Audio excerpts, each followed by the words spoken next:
9:12, hay 14 cancilleres en Lima, sumados a nuestro canciller Luna, que se reúnen el día de hoy para hablar de Venezuela y de Maduro. Estamos con el internacionalista Miguel Ángel Rodríguez Mackey para que nos explique cuál es el objetivo de que estos señores vengan, para qué han venido, por qué PPK tiene que liderar algo, cuál es el objetivo político y diplomático, qué va a salir en beneficio para nosotros. Habida cuenta, Miguel Ángel, que la gente de la mañanita llamaba y decía, ¿para qué nos metemos en el tema de Venezuela si no podemos con nuestros propios problemas? ¿Cómo estás? Buenos días. ¿De qué trata esta cita? Félix, muchas gracias por la invitación. Tu primera pregunta supone una premisa lógica que es un ABC de la diplomacia. Esto lo aprendí de mi maestro, el embajador Gonzalo Fernández Puyó. Es decir, cuando se va a una reunión internacional, cuando se convoca a un encuentro de este nivel, de este calibre, la diplomacia que lo hace tiene que tener idea concreta, clara, de qué es lo que busca, cuál es el objetivo. Si eso, Phillips, no está claro, entonces me temo que la reunión, cuando se sienten los 15 cancilleres, es para que la gente nos ve y nos escucha. Bueno, ¿qué vamos a hacer? ¿Qué vamos a adoptar? Tiene que haber algo preconcebido. Claro, es decir, tú no llegas esto no es como llegar a un restaurante para ver qué vas a comer. Así es. Si vas a un chifa, vas a comer comida china, ¿cierto? Y si vas a comer comida china, dirás, voy a comer tal o cual menú. Pero, ¿y cuál es el objetivo de ir? Entonces, ¿Es nutrirte, es divertirte, es un cumpleaños? Entonces, la diplomacia convocante, Phillips, que es la peruana, lo que tiene que hacer es tener un libreto, y ese libreto, a mi juicio, tiene que ser un libreto maximalista. ¿Qué significa esto? ¿Qué significa eso? Significa que lo que tenemos que pedirles, insinuar a los cancilleres que hemos convocado, es adoptar ya una posición, no solamente declarativa o de lamentaciones de lo que está pasando en Venezuela, porque eso hay bastante, hay una retórica extraordinaria y libros de libros que pueden acumular posiciones diplomáticas. Eso que se ve, sí está bien, pero no es suficiente. ¿Qué es lo que tiene que hacer el Perú el día de hoy en esta reunión de cancilleres? Pues, número uno, a la luz de todo lo que le ha acontecido a Venezuela, hay un principio que es fundamental para el Estado peruano, que lo aprendimos de Raúl Porras Barrenechea cuando en 1960, aquel 23 de agosto, en la 7ª reunión de cancilleres, dio un ejemplo a Torre Tagle de lo que es el principista. Y entonces, lo que tiene que pasar ahora es que el Perú, que fue insultado, el presidente de la República por la canciller Delcy Rodríguez, que llamamos en consulta a nuestro embajador, que lo retiramos definitivamente y que ahora, a la luz de una asamblea constituyente que Venezuela del chavismo acaba de instalar, no es posible, prima facie, en primer lugar, que el Perú siga manteniendo como país democrático a un embajador acreditado de un país antidemocrático. Y además ellos están con su embajador acá. Exacto, no es posible mantenerlo. Entonces, primera medida, hay que declararlo persona non grata. Así que se vaya. Que se vaya, porque no es posible que el Perú mantenga dentro del territorio nacional al embajador de un Estado que ha quebrado el mínimo de las relaciones. Vámonos a la pausa, vamos a regresar con Miguel Ángel Rodríguez Mackey, primer punto. Pero también hay otro punto que creo que se debería hacer una aritmética muy sencilla. ¿Qué países vienen? Vienen Argentina, viene Colombia, viene Brasil, Chile, Canadá, Ecuador, México, son 14 países. Ya. Pregunta, sentido común, si hay 140.000 peruanos que están allá sufriendo las carestías, las algaradas, los problemas de libertad de expresión, tránsito, alimentación. Pregunta, por aritmética elemental, cada uno de estos países tiene también argentinos, chilenos, colombianos, brasileños viviendo en Venezuela que sufren la situación. Así es. Nosotros, el primer punto que nos tiene que interesar, al margen de la retórica democrática, es decir, el peruano que está allá, porque yo soy presidente de todos los peruanos, yo personifico a la nación, y allá hay un peruano que está con problemas de vida, cuerpo y salud. Sí. Entonces, si tú haces una multiplicación sencilla, por esos 14 países, ponle 100.000 de cada uno de esos países, y fácil, hay 1 millón de personas en Venezuela que requieren un pronunciamiento en su defensa. De saque nomás, ¿ah? Vámonos a la pausa. ¿Por qué otras razones esos 14 vienen a Lima? ¿Y qué es a la hora de la hora lo que va a sacar en beneficio para el Perú PPK? Porque ya Maduro ha dicho que le importa un rábano lo que haga, le importa un rábano lo que opina la OEA, que él a la hora de la hora con China y con Rusia se da por bien servido.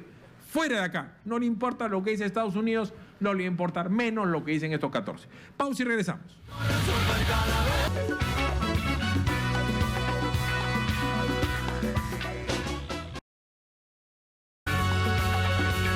Entonces, primer punto, Miguel Ángel, nos importan los 140.000 peruanos que están allá y asumo que así se debe repetir. De saque, deberían, en el comunicado, en la conclusión que saquen, cualesquiera que fuere, deberían hablar como voz de esos que están ahí. Sí. Pero además, Maduro se ríe. Vamos, Dice que no le importa. O sea, a la hora de la hora, ¿qué vamos a sacar en términos prácticos? ¿O la diplomacia nunca es práctica? No, tiene que serlo porque si no lo fuera, en el sentido de lo que se quiere buscar como los intereses del Estado, entonces la diplomacia no serviría para nada. Tiene que tener un resultado. Pero fíjate, ve, segunda medida. Hay que decidir el rompimiento de las relaciones diplomáticas con Venezuela. Es verdad, son actos unilaterales de acuerdo con la Convención de Viena de 1961, artículo 45. La activación de la ruptura es de carácter político. Entonces aquí hay que romper un mito. Estoy escuchando en las últimas horas a diversos especialistas, respetables, todos ellos para mí muy respetables, pero están ausentes de un tema fundamental. El rompimiento de relaciones diplomáticas tiene carácter político. Hay 140.000 peruanos en Venezuela, como bien dices, y con la aritmética que hace el lado de otros países. La afectación es solamente política. Mira el caso de Bolivia con Chile. 1960, Paz Extensoro rompe relaciones diplomáticas con Chile y a partir de ese momento hasta la fecha, salvo el lapso del año 75 al 78 por el asunto de Charaña, Bolivia y Chile mantienen relaciones solamente consulares y las relaciones intraestatales para ambos lados de los bolivianos en Santiago de Chile y de los chilenos en La Paz se mantiene bajo la dinámica de la protección consular que corresponde. Entonces, no creemos o no hay que crear esa tesis de que no rompemos relaciones diplomáticas por los peruanos que se encuentran en Venezuela. Existen mecanismos, la propia naturaleza de la acción política entre los estados cuando se resquebraja, evidentemente produce un impacto a la relación. Pero los peruanos que están en Venezuela ya han hecho familia en Venezuela, viven allá y han generado espacios. Están viviendo hace tiempo, Philip, la misma crisis que los propios venezolanos. De manera que más de lo que ya vienen soportando, en realidad es el impacto fundamentalmente al tramo político. Si fuera una medida de carácter político de las cancillerías en Lima, entonces eso significaría que Venezuela se convierte más en un estado paria. A ver, si Venezuela le importa un bledo lo que diga Estados Unidos, así lo dice. Siempre le importa un bledo. Correcto. No le importa lo que... La Comunidad Económica Europea ha sido monolítica, no así la OEA, porque ellos tienen fuerza con los países del ALBA, con Nicaragua, con El Salvador, con Jamaica, con Cuba, con el propio Ecuador, con Bolivia. Argentina es de Vilona, desde la época de Kirchner, es diferente ahora con Macri, pero igual. Sí. Ellos siempre se podría decir que han tenido victorias diplomáticas ahí. ¿Qué puede importar lo que digan 14 en el supuesto, porque vamos a ver qué pasa al final de la tarde, que no sean monolíticos? De estos 14, ¿puede haber alguien que diga, no, yo no quiero firmar un pronunciamiento en contra de Venezuela? Pero por supuesto, y eso es el riesgo de una reunión como esta, que no ha sido convocada en un marco funcional y orgánico como la OEA. La OEA, que fue desplazada sistemáticamente por el CELAC a través de Cuba o el UNASUR, ha debido ser cada vez más fortalecida. Si tenemos un Luis Almagro que se ha enchufado en el tema hace más de 2 años que asumió la Secretaría General, comprenderás que la reunión de ahora es una reunión donde las disidencias que puedan mostrar no tienen carácter compromisorio, son actos unilaterales. Pero en último caso, si no has podido hacerlo en el seno de la EA, ¿para qué se está? O sea, a ver, yo creo, bueno, me dicen además que en el círculo íntimo de PPK está el embajador Luna, que el embajador Luna, de verdad, él habla con Zavala, con Grados, con Luna, que ellos son los que él básicamente escucha y sigue sus consejos. No hay más círculo íntimo. No hay un asesor, eso de que habla con Felipe Ortiz de Ceballos y Máximo San Román, lo hablará pues una vez cada 15 días, bien, gracias. Pero a los que les hace caso, si les hace caso es a ellos. Entonces, el embajador Luna ha tenido determinados bemoles. Estuvo muy bien y firme contra Ecuador y bueno, paramos cuando menos en una construcción de un muro insultante, porque nosotros somos unos capos para meternos a discutir el muro de México. Error de PPK, porque ¿para qué te metes a discutirle tú el muro de México a Trump cuando tú necesitas cosas de Trump y te arriesgas a que Trump te mete un tate quieto? Nos metimos, y fíjate que de ahí sale que Trump, él mismo le dice que el Perú pues es el patio trasero, que Perú tiene que portarse bien con Trump, y ahí es que Maduro se burla de él, porque Maduro toma declaraciones del PPK que fueron muy desafortunadas, e inclusive termina insultándolo. Le saca su nacionalidad y tal. De Almagro ya dicen que es un agente de la CIA, poco más, porque ellos así te desvirtúan. Entonces, al final del día, dicho esto con todo respeto, el embajador Luna, que tuvo sus bemoles, fueron a aplaudir un resultado plebiscito que no sabían. De repente estamos aplaudiendo y estamos incitando una reunión que termine en nada, y sí nos comemos un papelón diplomático a nivel internacional porque se va a reír de nosotros Maduro.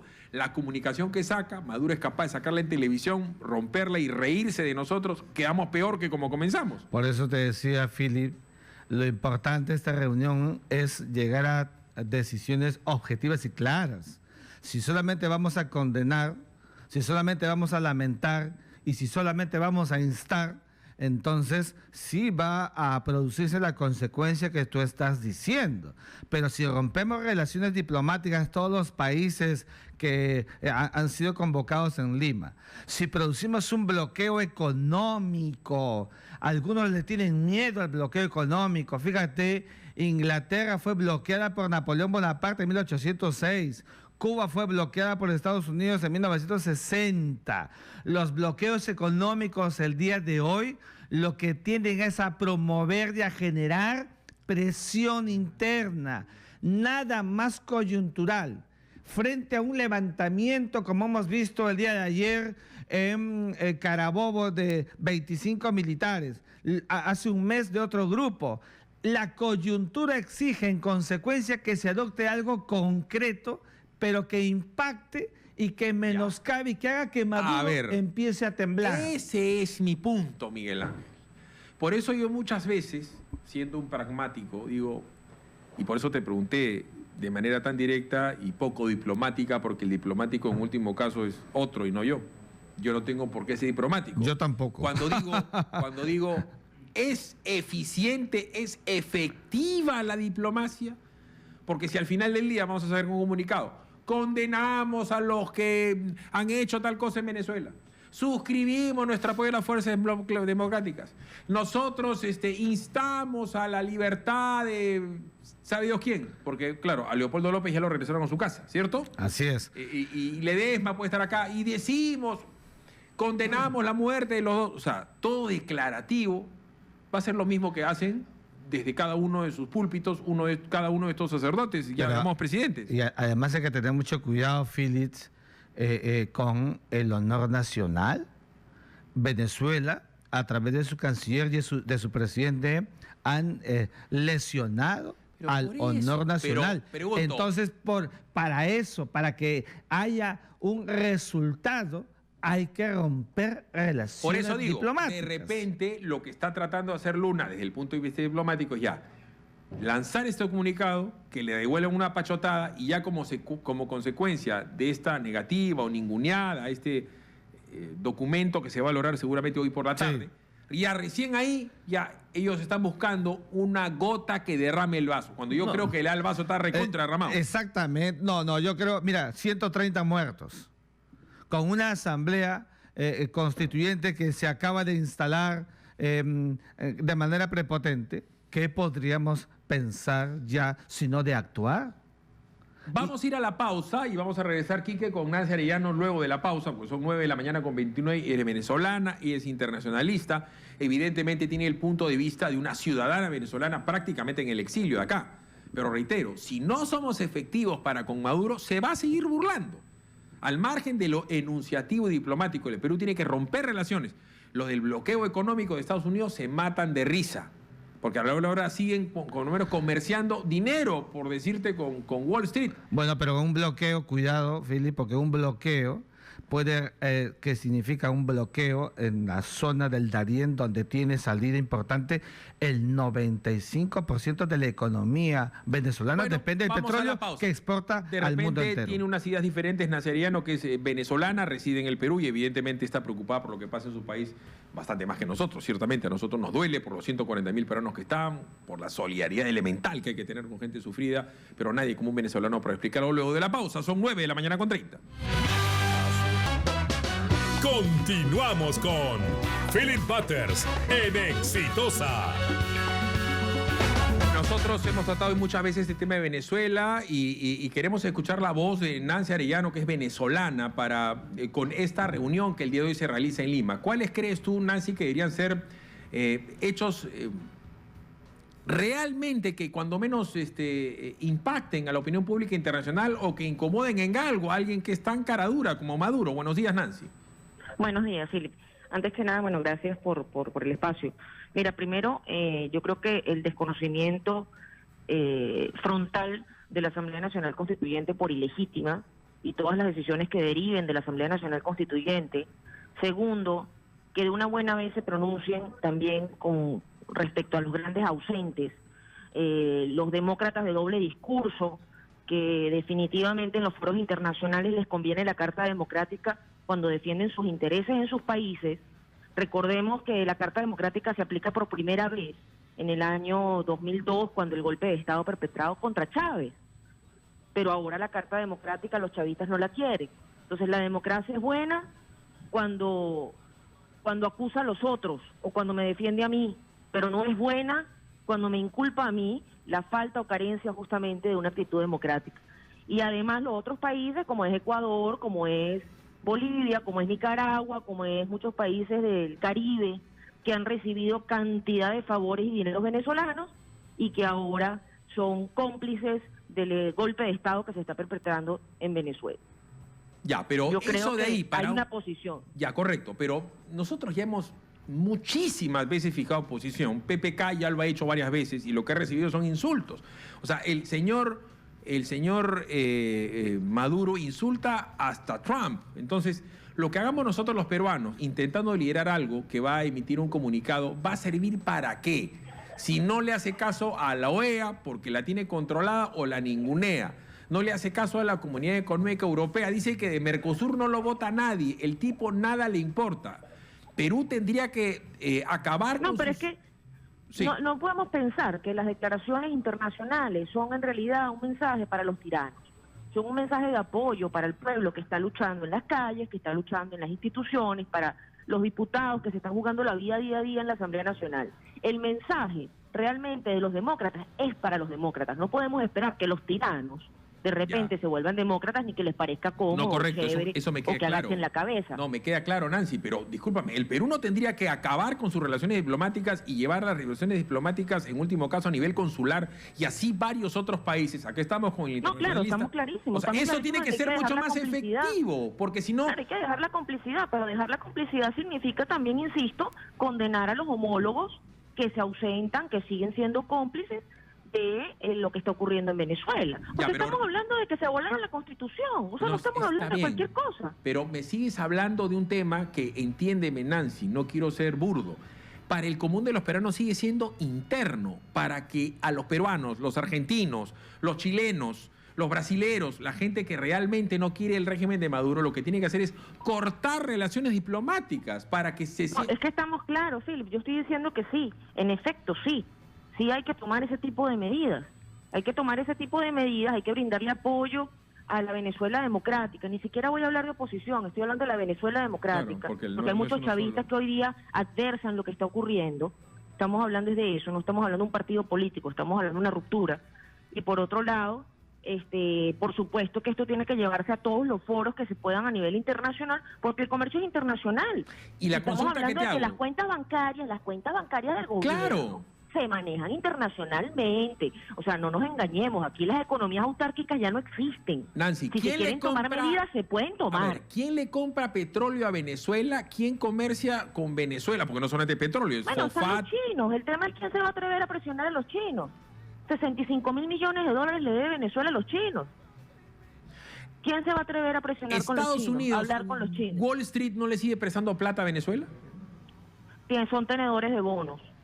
Y también es cierto que Rusia le hizo un préstamo de 1.000 millones y el colateral que se entregó fue el 49% de las acciones de Citgo que están en territorio norteamericano. Correcto. Y otra cosa que yo acá hacía, ya se sumó a la mesa con nosotros Nicolás Lucar, que parece un tema que la gente no lo termina de entender. Ahora en la mañana, Nicolás, la gente hablaba con nuestros conductores madrugadores y decía, ¿por qué PPK se mete con Venezuela si no soluciona el tema de peruano? Nancy, allá tenemos 140.000 peruanos. Y los otros Dice 14... que no puede con el Perú y se mete con Venezuela. Los otros 14 cancilleres que van a ir también tienen compatriotas. O sea, fácilmente ellos podrían hablar un comunicado de respaldo al peruano, al chileno, al argentino, al brasileño, claro, al que está viviendo esta desgracia. Pero mira, sí, yo no quiero... Sí, muy buenos días a todos. ¿Cómo estás? Buenos días. Lo venía escuchando en el camino. Yo tengo una pregunta bien impertinente, ¿ya?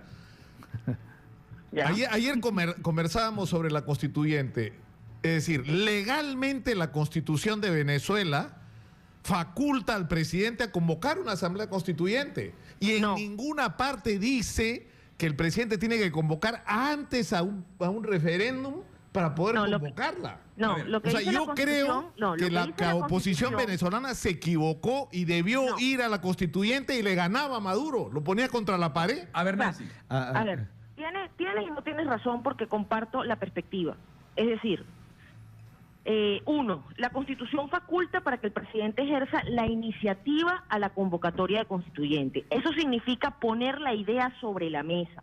La convocatoria como tal la hace el soberano. Acuérdate que las constituciones no se pueden leer como libros al caletre. Hay que entender la relación o el espíritu constitucional en la relación de los artículos y de los derechos fundamentales que están en la primera parte de la Constitución. Entonces, entendiendo que el soberano y que estamos hablando de una democracia participativa y protagónica, como nos prometieron, entonces no podemos decir que somos participativos y protagónicos para unas cosas y para otras no.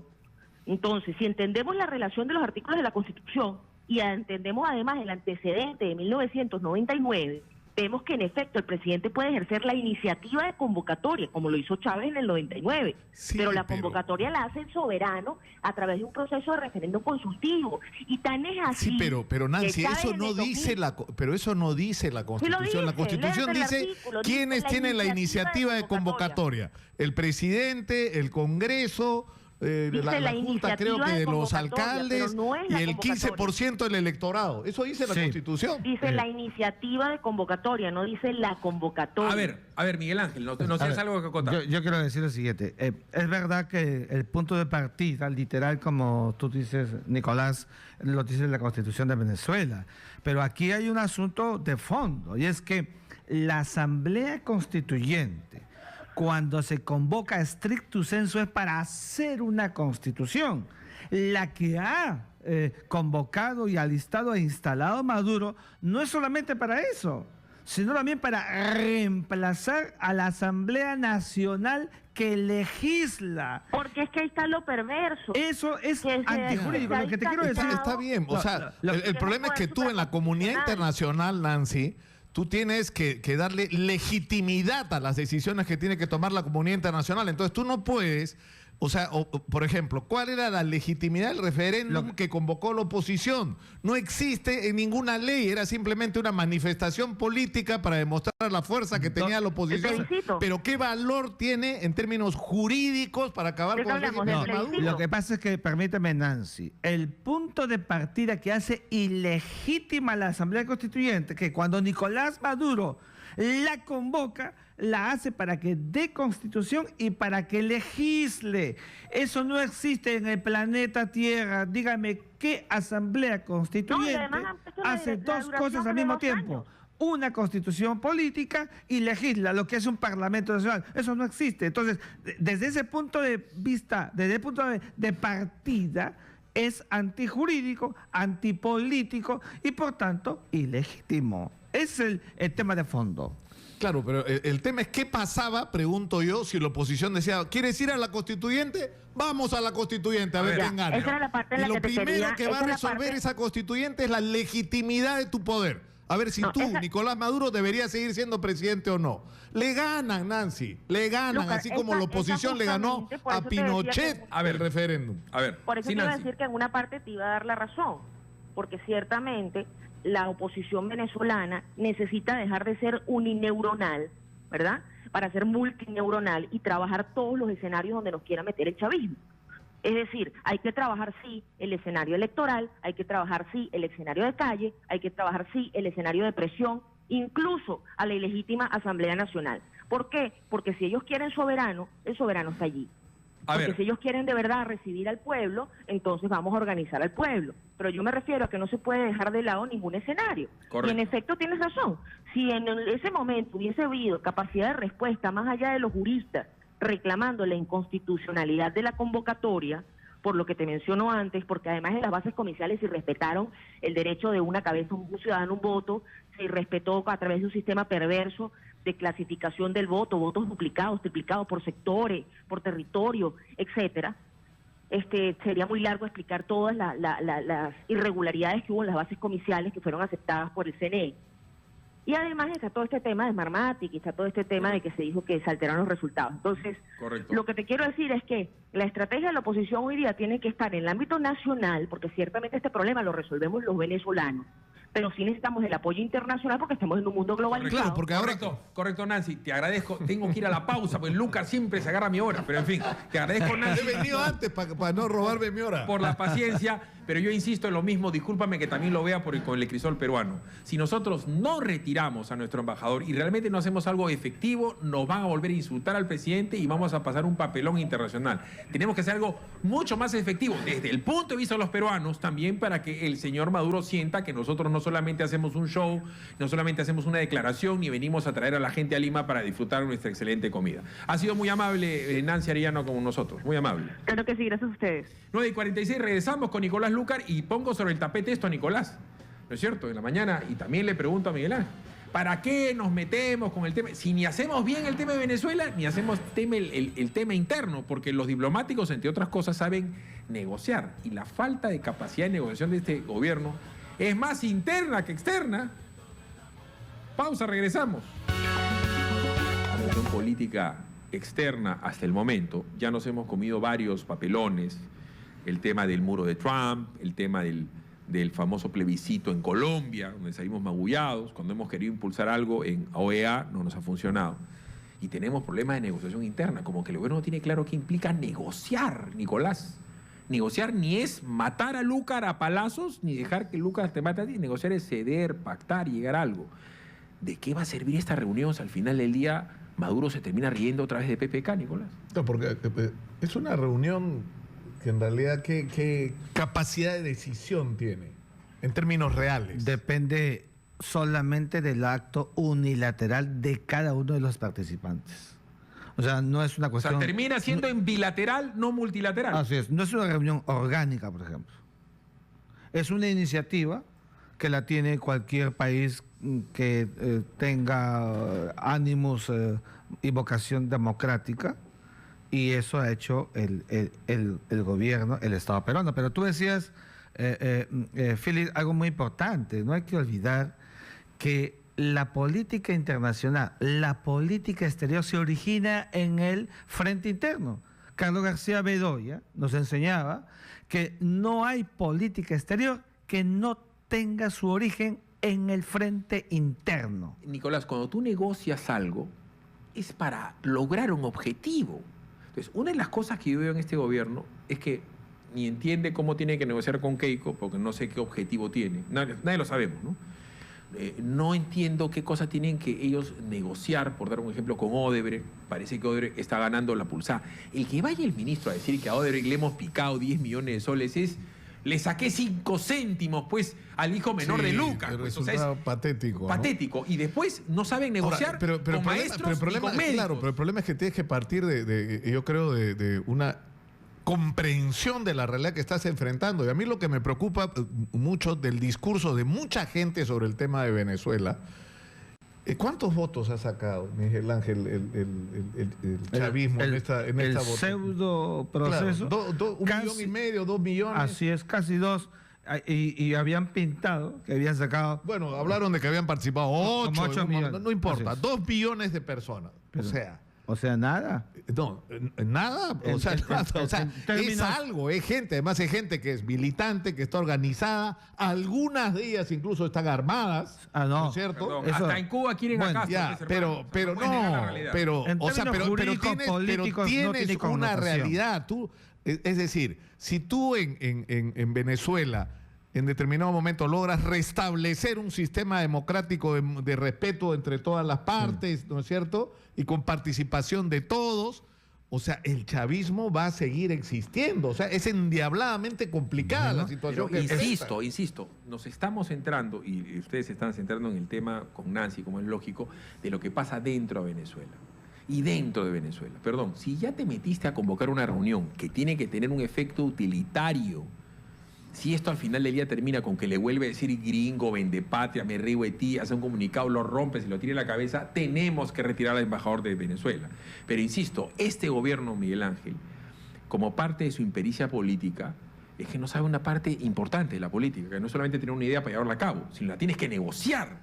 No saben negociar prácticamente nada, Nicolás. Sí. Mira, matonean, te descuento y te voto. Te descuento y te voto. ¿Ya cuántos días con el descuento y te voto? Ayer yo hablaba con Meche Arauz, estaba hablando en Willax, y Meche no entendía lo que estaba pasando. Decía, mira, Meche, lo que está pasando en la Plaza San Martín. Nico, 25.000 personas en la Plaza San Martín no son 25.000 terrucos ni 25.000 extremistas, y todos los que están marchando en ese momento... No, pero además es una burrada, insisto en eso, porque es una burrada en términos políticos. No sé qué dirá Marta Hildebrand sobre esto, si existe en el diccionario. Pero, o sea, ¿cómo le puedes atribuir, que yo te escuchaba en la mañana hablando de ese tema, le atribuyes un liderazgo que no es real al Movadef, pero has convertido al Movadef en el centro de la atención? Es decir, los maestros están mirando ahora al Movadef porque supuestamente, ¿no es cierto?, deberían ser una alternativa para ellos por obra del gobierno, por el discurso del ministro del Interior. Entonces, ¿qué pasa si fracasa la huelga de los maestros y sus reclamos no son atendidos y no les hacen caso y les meten presos a sus dirigentes, ¿me entiendes? Y los despiden? ¿A dónde van a mirar esos maestros? Sí. Al Movadef, pues, hay que ser burro para hacer lo que han hecho. Y cuando tú no hablas de negociación, y negociadores han habido, o sea, PPK, una de las cosas que tendría que es ponerse a leer a Kissinger, a Talleyrand, a Mazarino. O sea, una leidita el fin de semana como para hacer un crucigrama, pues, a Maquiavelo. Para algo negocio. Yo no me siento a negociar con Lucar nada. Hablo, le digo, y al final del día, bueno, ¿y qué logré? Si Lucar tiene algo que ganar, me lo va a ganar porque yo no tengo nada que proponer.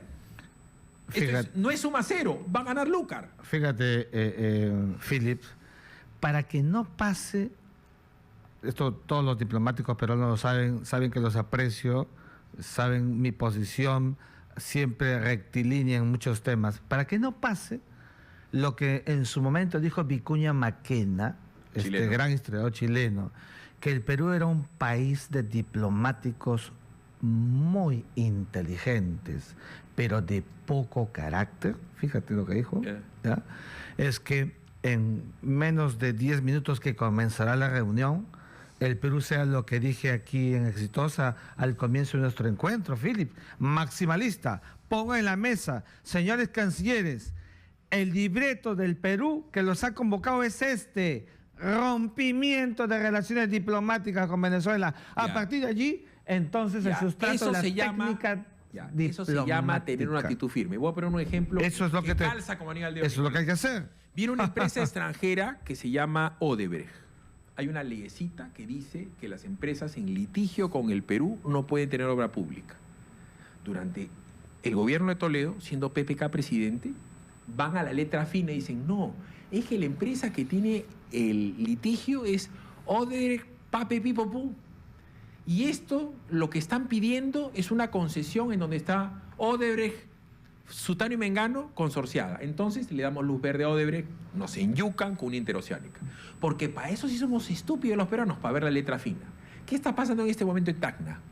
En Tacna, en ese momento que estamos hablando, han tomado la plaza de armas de Tacna, comerciantes tacneños que no quieren que los chilenos de Aventura Plaza, que son chilenos, tengan un centro comercial a 50 kilómetros de los límites fronterizos. Y introduce y dicen, no, la empresa no es chilena, porque la empresa está constituida en el Perú y tiene accionistas peruanos.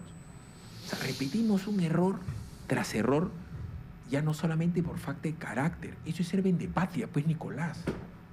No saben negociar absolutamente nada.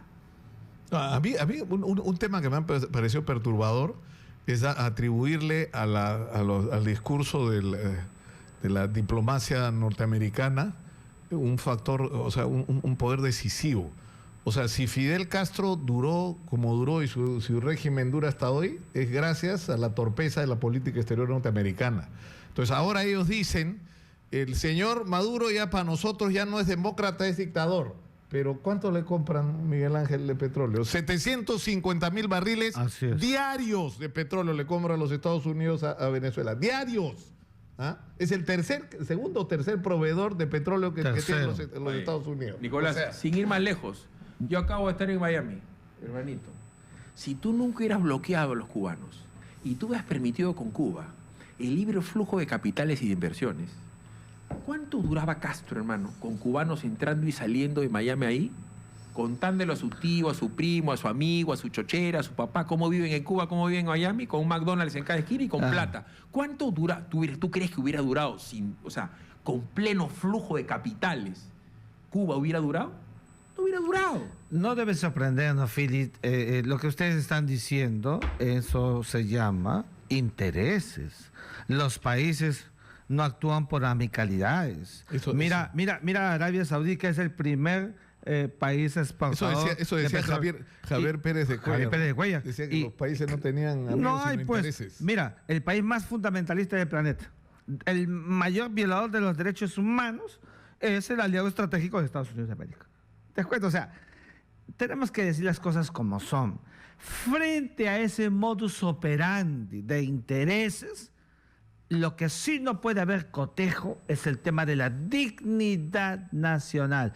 El Perú, repito, ya llamó en consulta a su embajador, ya lo retiró definitivamente. ¿Qué es lo que lógicamente sigue?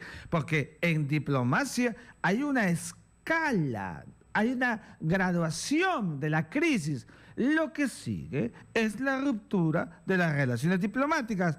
Ese es un acto unilateral que va a ser seguramente No necesitas reunirte con nadie No para necesitas hacerlo, reunirte, ¿no es cierto? pero Es decir, las solas expresiones de Nicolás Maduro sobre Pedro Pablo Kuczynski, más allá de lo que uno, o sea, nos puede caer simpático, antipático, nos puede gustar lo que está haciendo o no, pero es finalmente el presidente que los peruanos elegimos. Es exacto, lo que estás diciendo es lo que dice la doctrina del derecho diplomático. La sola ofensa al Estado o a quien lo personifica, que es el presidente de la República, puede promover la causa de un rompimiento de relaciones Nicolás, diplomáticas. la dignidad, tú no eres digno para una cosa e indigno para otra. ¿Correcto? Así como nosotros no debemos permitir que Ecuador continúe con un muro de la vergüenza y lo paramos en buena hora. Tú no puedes permitir que, por dar un ejemplo de dignidad, vengan los brasileños que quieran vender olmos para pagarle primero a sus proveedores, que digan que van a vender, no presentar un papelito y votar a 2 procuradoras. Eso es un acto que tiene que ver con la dignidad y con el sentido común. Tú no puedes permitir que salga el premier de Zabalalandia, porque no es el premier del Perú, a decir, nosotros le hemos incautado a Brasil 10 millones de soles. Oye, República Dominicana, que es más chico que Cañete, creo.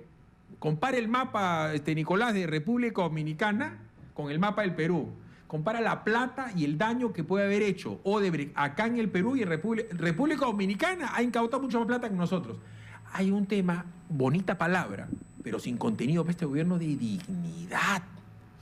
Vienen los chilenos, o sea, tú puedes creer que puede venir una empresa que se llama Walmart Perú y alguien va a dudar que Walmart es de Sam Walton, la familia más rica de Estados Unidos, y comprar, no sé, pues 100 hectáreas en Tumbes, y que es que no van a decir que no son gringos. Fíjate, la construcción peruana, lo dije en mi columna del día 28 de julio, que el Perú es un país sin imaginario colectivo. ¿Qué significa esto? Que no tenemos un horizonte o una mirada unívoca en la construcción histórica. Si no la tenemos, entonces por esa misma razón es que la clase política históricamente en el Perú nunca ha estado a la altura de las circunstancias, de los momentos que nos ha correspondido en la historia. Especialmente la derecha, que solamente le interesa el billete. Porque si todo tu camino, ¿verdad?, y vives el billete, a la hora de la hora te bajas el pantalón. Con Chile, con Venezuela o con Brasil. Sea de Estado a Estado o sea por interpósita empresa, llámese Odebrecht, OAS o lo que quiera que sea. Hemos de irnos. Ha sido muy amable Miguel Ángel Rodríguez Maqué. Nos quedamos con Lucar preocupado, Gracias. adusto. Huelga médica, huelga de educación. ¿Qué huelga viene en tu programa, Nicolás? Bueno, ¿vamos a tener o no vamos a tener el debate? Vamos a tener un debate. Acá va a estar el doctor Crespo, que es un hombre del Movadef, y va a estar Carlos Tapia, que es un hombre de izquierda, que fue catedrático en la Universidad de Huamanga, en Ayacucho, y que fue uno de los primeros en enfrentarse a Abimael Guzmán, y probablemente sea una de las personas que más sepa sobre cómo piensa y qué hace Abimael Guzmán y qué está haciendo incluso hoy. Eso lo vamos a tener en un ratito, vale la pena. Y te va a estar de candela. Se está anunciando para el 15 y 16 de este mes huelga en el Poder Judicial. No, y huelga de la SUNAR, la Superintendencia de Registros Públicos. ¿Por qué? Por el bendito CAS. Bueno. O sea, un sistema absolutamente perverso de contratación del Estado peruano, ¿no? Que le exige a la empresa privada que respete los derechos laborales, que es el principal violador, bueno, ¿no es cierto?, y evasor de los derechos laborales. Yo, como soy una persona educada, me ha enviado su último libro, el señor Vladimiro Montesinos Torres, Con el terrorismo no se negocia. Al señor Philip Butters, hábil comunicador y brillante analista político, cuyo programa escucho diariamente a través de la reconocida y prestigiosa emisora radial Exitosa, para estar informado sobre el acontecer nacional. Vladimiro Montesinos. Tu fan. Mi fan. Quiero ver que alguien me critique por leer lo que yo acabo de leer, para recordarles que con mi plata de mis impuestos, Susana Villarán hizo una presentación del libro de Abimael Guzmán cuando era alcaldesa de Lima. Hemos de irnos, nos quedamos con Nicolás Lucar, o lo que queda de él.